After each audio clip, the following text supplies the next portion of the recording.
కానీ ఇలాగ అనేక నో అబ్జెక్షన్ సర్టిఫికేట్స్ కానీ మినిస్ట్రీ ఆఫ్ సివిల్ ఏవియేషన్ నుంచి కానీ ఎన్వైరన్మెంటల్ క్లియరెన్స్లు కానీ ఇలాగ అన్ని రకాలుగా కూడా పూర్తి స్థాయిలో తీసుకొని ఈరోజు నిర్మాణం చేపట్టి దాదాపు 350 మెషిన్లతో ఆ రోజు మిమ్మల్ని కూడా ఆ రోజు అక్కడికి తీసుకెళ్ళినప్పుడు దాదాపు 350 మెషిన్స్ రకరకాలైన ఎక్స్కవేటర్స్ కానీ జేసీబీలు కానీ రకరకాలైనటువంటి మెషినరీస్తో పనులు చేపట్టేటువంటి కార్యక్రమాలు కూడా మీకు చూపించేటువంటి కార్యక్రమం చేశాం. టెర్మినల్ బిల్డింగ్స్కి సంబంధించినటువంటి నిర్మాణాలు మీరు చూశారు.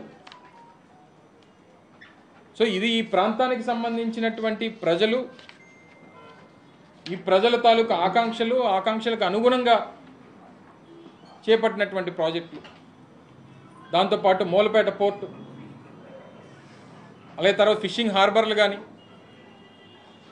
లేదా మెడికల్ కాలేజీలు కానీ ఎప్పుడన్నా మీరు గతంలో 14 సంవత్సరాలు ముఖ్యమంత్రిగా ఉన్నప్పుడు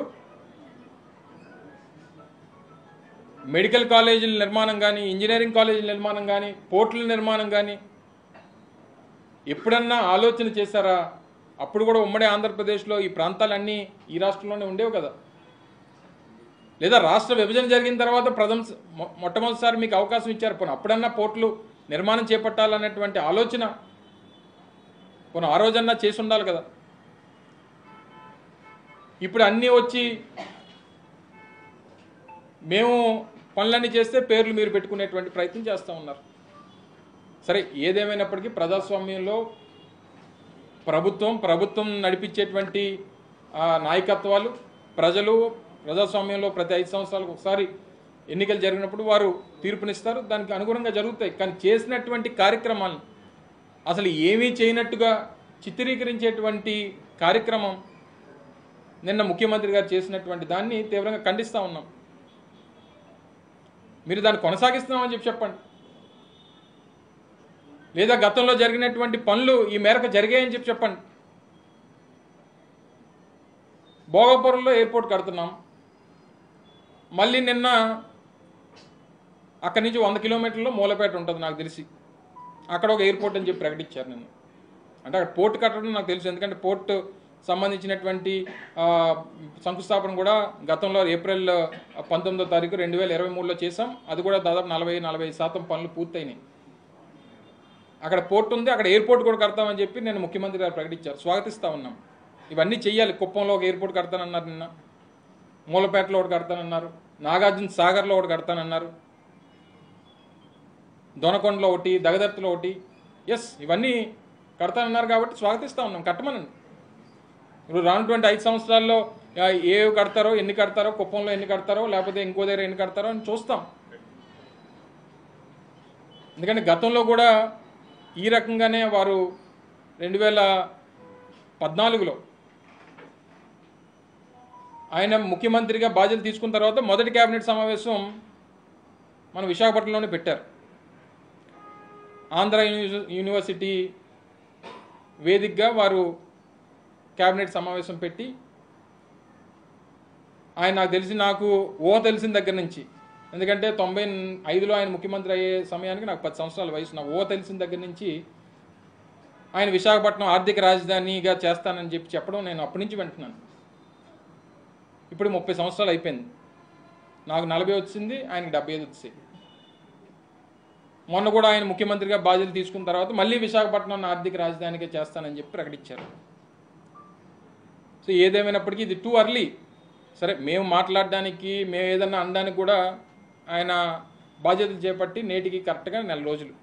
నేను గత జూన్ 12వ తారీఖున వారు బాధ్యతలు చేపట్టారు.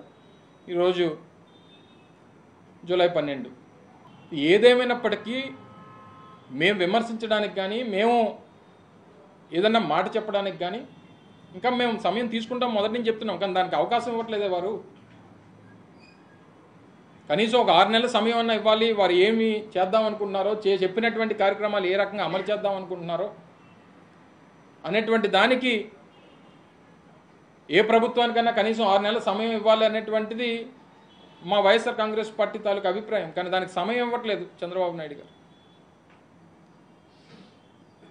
బీపీసీఎల్కి సంబంధించి కూడా నిన్న మొన్న విపరీతంగా వారికి సంబంధించినటువంటి పత్రికల్లో విపరీతమైనటువంటి ప్రచారం చేశారు.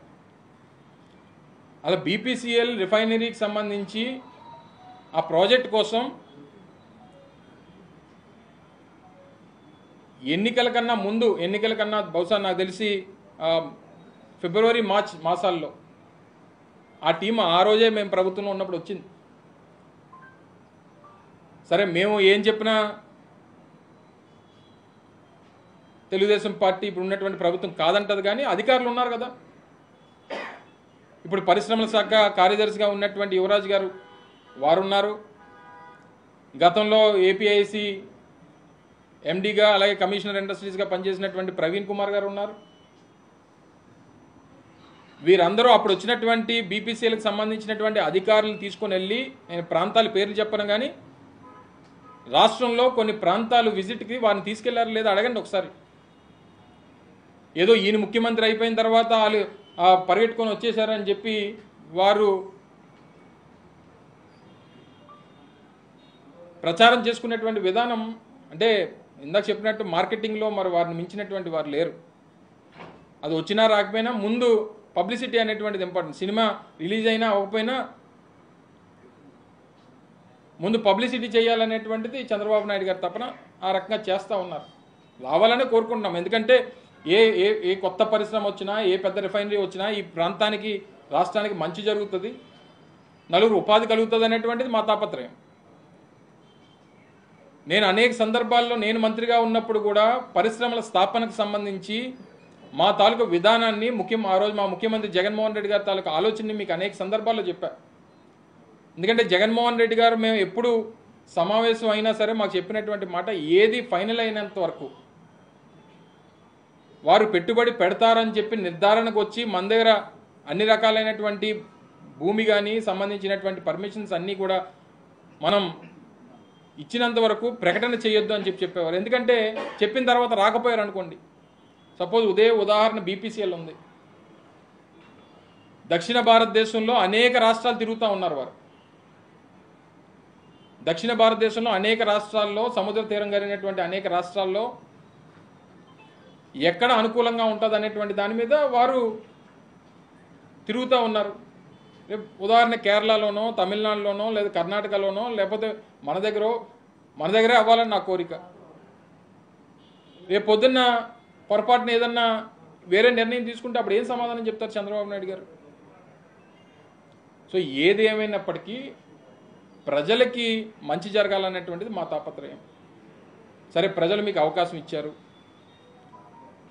ఇచ్చినటువంటి దాన్ని వారికి ఉపయోగపడేటువంటి విధంగా ఏ రకంగా సద్వినియోగం చేసుకోవాలనేటువంటి దాని మీద వారు ఆలోచన చేయాలనేటువంటిది మా కోరిక.